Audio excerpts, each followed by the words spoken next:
Okay. This is Laura Hubbard, Wilmington Town Board. Hi. Thank you for coming. Liam did an amazing job with all of the food, so please let's give him a round. And thank you to the North Pole for having us, and Randy, thank you for setting up. Really appreciate it. So I'm brand new on the town council. I got elected in last November and took office in January, and have my moments of enjoyment and want to strangle somebody. So it's kind of I've been on the fence on a lot of different ways, but overall I'm enjoying it a lot. I look back at the town halls that Tim and I have had up here, and it's always been enjoyable because I feel like it's so much less formal than the ones that we have when we are actually at a town board meeting, because people are not as free to talk about things, and I feel like we got so much feedback before that, you know, I took office personally, but also I've really enjoyed meeting so many people at these events. So thank you for coming. I was really excited to hear that Liam was embarking on this journey because I knew Liam from, well, I think I was in high school, he was probably in middle school. And I met Tim again through this journey. So, I mean, we've known each other essentially our whole lives, but it's really funny to see people in a professional capacity, but also just the study hall. Yeah, exactly. In the 90s. Or walking Main Street. But, you know, seeing people grow and listening to the political side of things, it's really, I think, helped me grow in this role, but also just, you know, seeing them in a different way is kind of fun. So I really wish him a lot of luck, and I hope that he gave you guys something to think about, because I learned so much when I was listening to him speak previously. So it's really interesting. I didn't understand, you know, first of all, the 10-year election for a judge, and also the things that he can and can't do, and what he's responsible for if he was elected. So it really is something that we shouldn't just check a box for when we are voting, as some people do, or often people do. So the other thing I wanted to say is, I know it's hard sometimes to know where to start.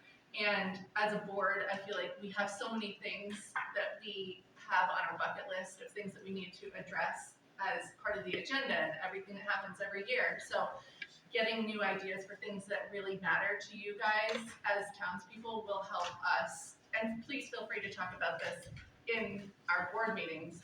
But, you know, just being this informal, it might be helpful for you to get some things off your chest, but also to know that we would like to move forward on things that mean something to you. So, again, thank you for coming, and that's it.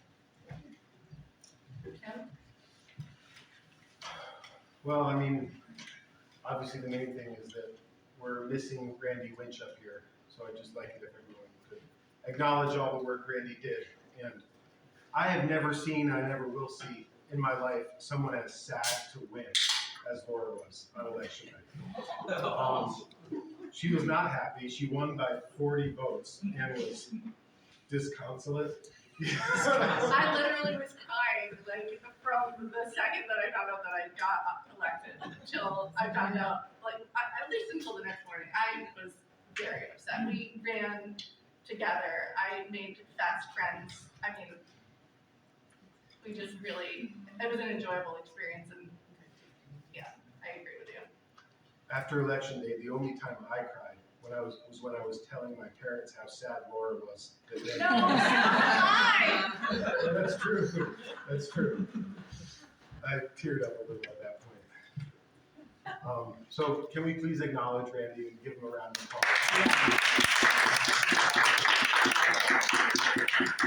Randy will run again. So I just want to reiterate that over this last year, the main focus was answering your questions, and this time I hope the main focus is just hearing from you, hearing your concerns, your ideas. I have to say that Some of my best ideas are actually other people's ideas, I mean, other community members.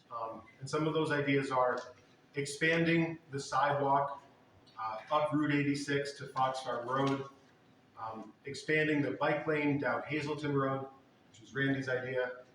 And then another idea, so easily, the whole time I've been doing this, which is 3 years now, more than 3 years, easily in the top 5 concerns people have are speeding.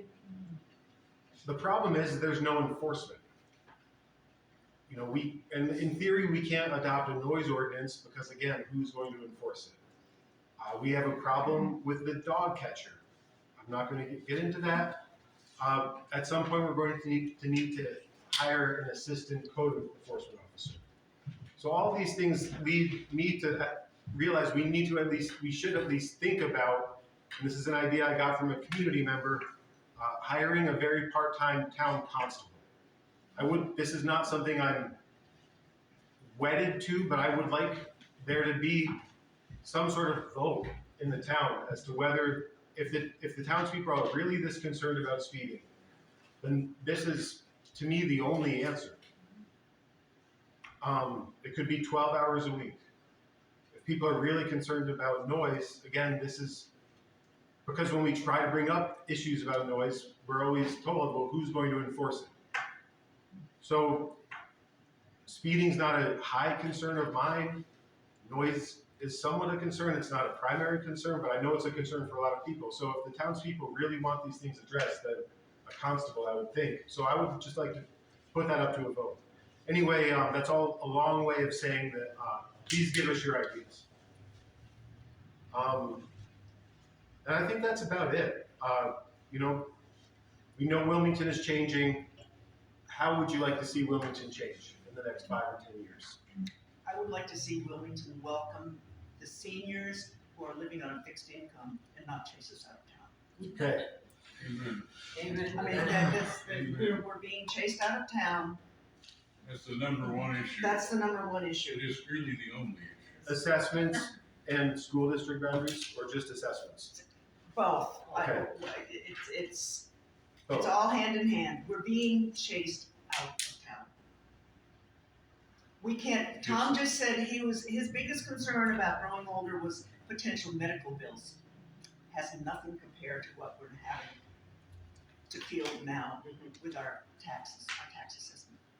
And I've told you, for the rest of the room, my school tax bill is over 20% of my annual income. That doesn't even include my property tax.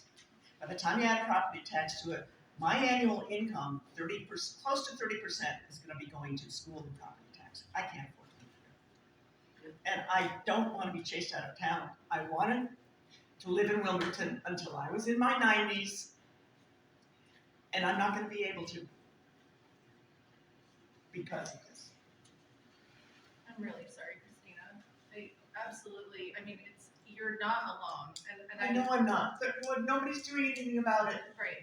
I don't know as if, like, you talking to us is definitely a step forward, and we can take this further, but I don't know as if we can make any headway on our level. But like Liam had said, this is a Supreme Court thing, but doesn't mean we can't bring it up. If you can get more people on your side and people writing letters and having like Where do we write letters to? you can write it to the town, we can forward them, you can write it to the county, you can write it to the assessor. I wrote a letter to Write a Steck. letter to the editor.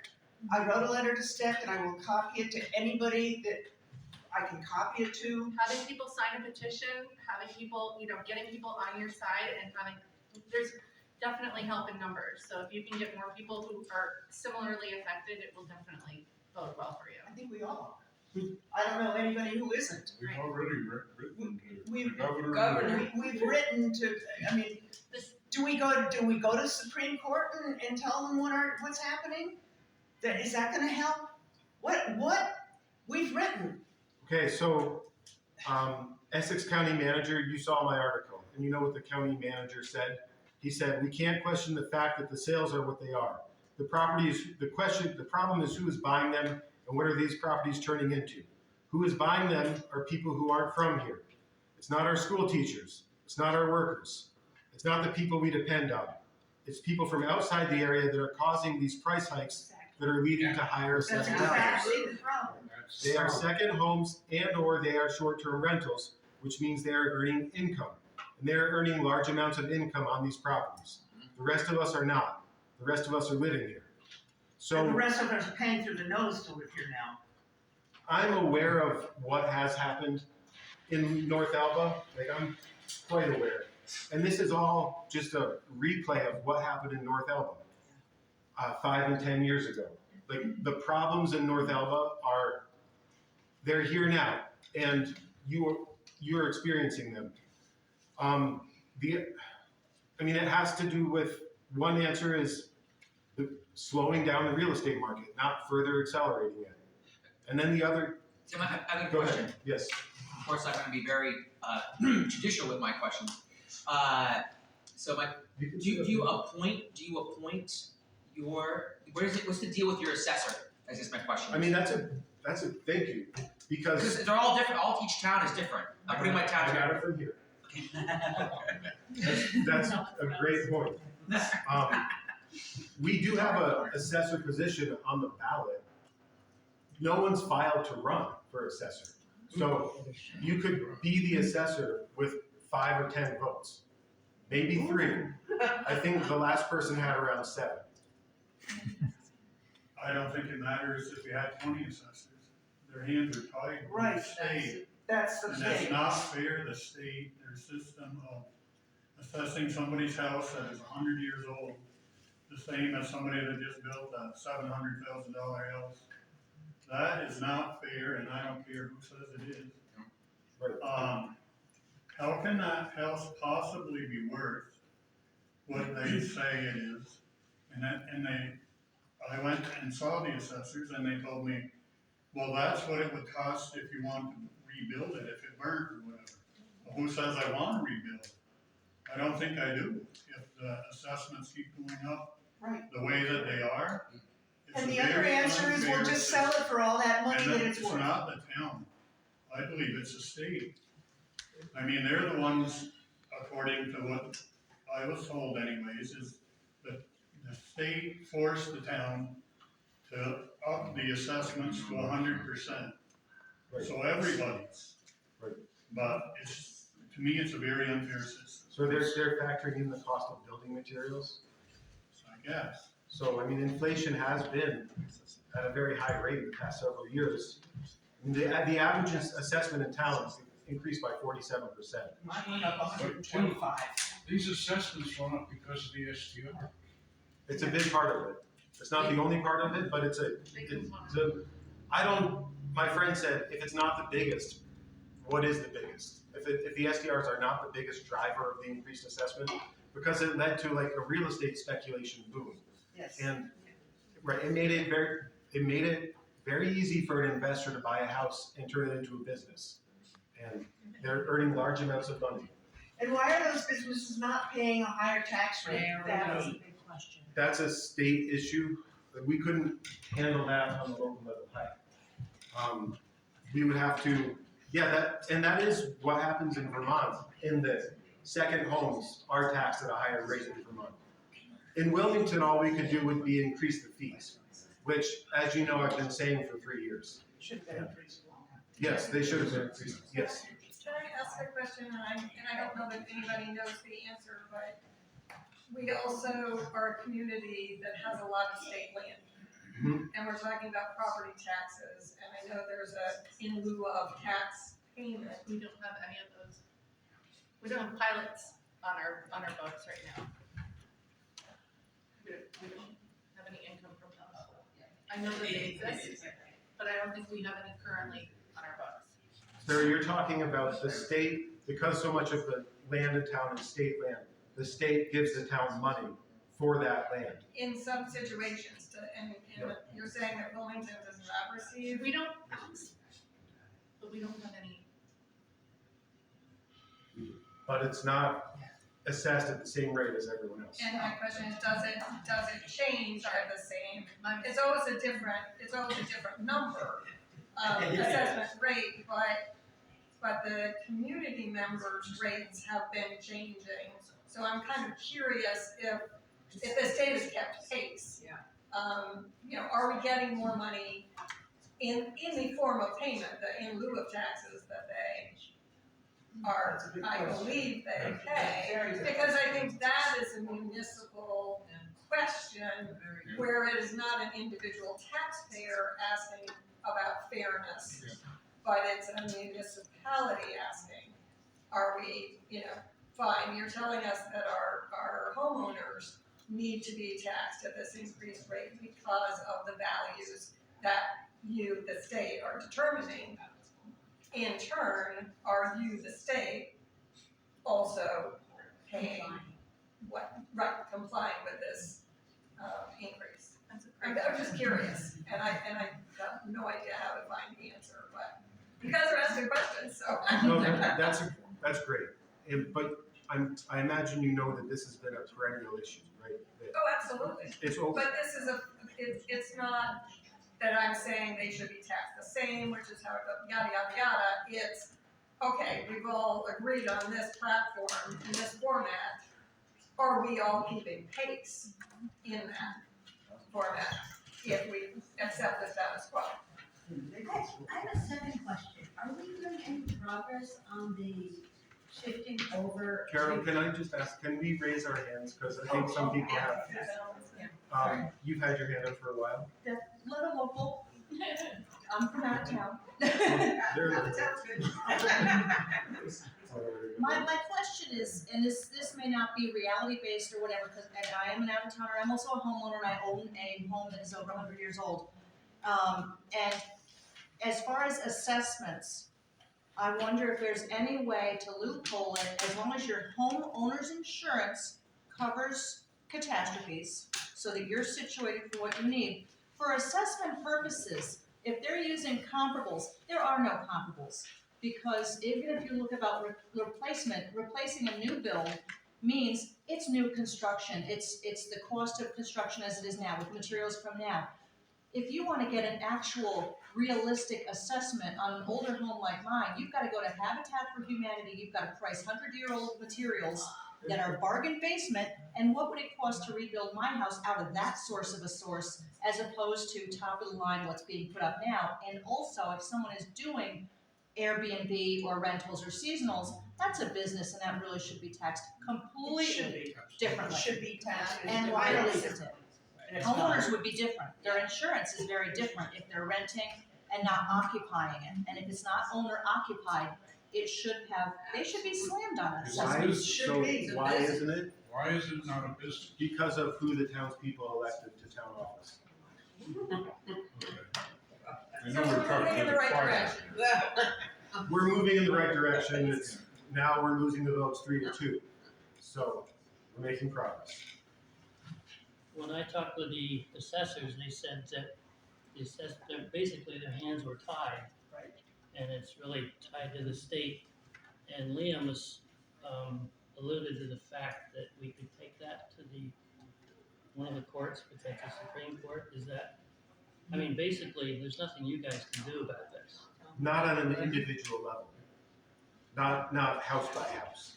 Where should we be writing our letters? That's kind of what, They don't care about your limits. but can we bring a class action suit to, like, the Supreme Court, or, I don't mean the national Supreme Court, but the state Supreme Yes. Court. I thought that's what Liam alluded to. That is what he said. I mean, I don't know, does he think that can change things? I didn't hear him mention a class action lawsuit, but he did say that it would be on the Supreme Court. That they would be. Yeah, he did not mention a class action thing, that's what I said, but. Yes. But it's at the state level. Exactly. Am I wearing my town attorney hat now? Is that what's happening? Sure. Yeah. If we So were this- need, it would be. That would be It's what the state. So here's the deal with assessments. Your town councilmen have nothing to do with it. It is through the assessment process.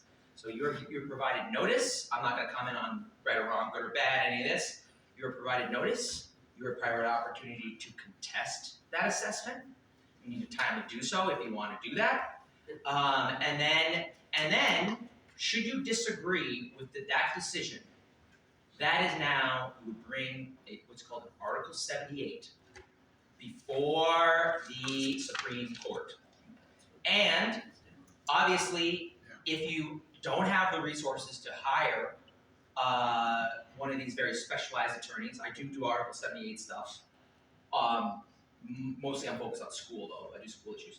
But you certainly could band together with you could either form there's a way that you could organize, form what's basically would be like Could multiple people hire the same attorney? Absolutely, Okay. absolutely. Okay. Absolutely, and that's how you would band together, and especially to attack that issue which everyone has brought up. Now, I want, like I said, I gotta be real careful where I go with this. I'm really just guiding you to how this process is doing. It relates to my rights, like I said. I had to get right back to you, being like, it's not my court. No, I know that. Yeah, but that's important, right? So it's this process of what's called an Article 78.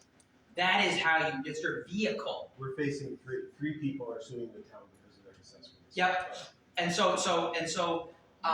and my other question I had a question. I'm a standard and caser, so just gonna deal with me. So the question of the articles are saying, but you know what I find quite interesting? Look at the tax rolls and see. So they don't have discretion, right? About the limited discretion about the assessors, but they have discretion how often they do them. Yeah. Lake Placid, yearly. King, I thought it was every 4. They did. It had been like north of 4 years. So there. I'm not, again, careful how I go there, but when and how often you do assessments is there's some discretion. Tell them about the letter. But I don't want to get into specific. I can't talk. I'm going to go back out. I can't talk about specific issues. He just has one very salient point to make. We wrote a letter to the governor. The governor responded to us, also had the head assess person of the state, I forget the fellow's name, send us respond to the letter also. And he said, and it's kind of jiving with what you were saying, the state advises these things, but most of it is done on a local level at their discretion. At their discretion. And that's exactly what he was And they saying. can't be arbitrary and capricious, right? So it's got guidelines. When, how often do you have to do this? And so I'm not like I said, I'm definitely being recorded now, so I'm definitely not going to go in. Yeah, But this whole thing, the state told us to do this is bullshit. And so, well, like I said, I'm not going to go there. I'm basically just outlining the sort of the avenues. A civics lesson is what I'm basically thinking give you.